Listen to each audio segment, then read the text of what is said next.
Hi everyone, my name is Billy, and today I'm here to introduce a piece of physical camera sticker to you which fools deep learning system deployed on a real camera.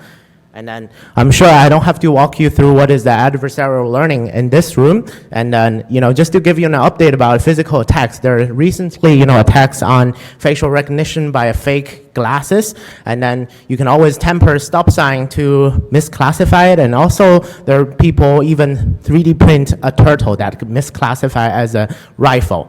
But the problem with all the existing approaches is they require tempering directly on the object of interest. You get arrested before you can temper like 30 stop signs on the street, right? So question here is, can we avoid doing this and then by, tempering the camera instead of the physical object this could be a concern for example, like an autonomous driving car, right? So, and we show in our work, this is indeed possible through this piece of a little physical sticker. You can't even tell there's a sticker on this camera, right? It's like very inconspicuous to people. And then it can still achieve universal perturbations, which is adversarial to the deep learning model looking from different angles and with different distance. And then still, it's relatively imperceptible. So we're facing two major challenges here. The first challenge is we're extremely limited by our budget for attack because we have only several blurs to work with and we don't have enough high frequency noise to play with the model. So we're constraining a lot on our attack budget. The second thing, we still want to go across the decision boundary of the original model, which means we still want to achieve the effect of an adversary. And then how are we doing this? First, we want to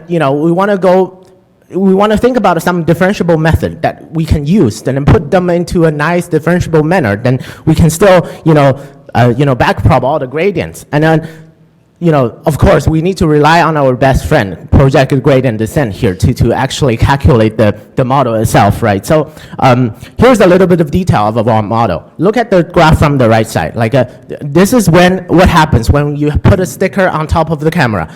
The blur can be approximated by an alpha blending process.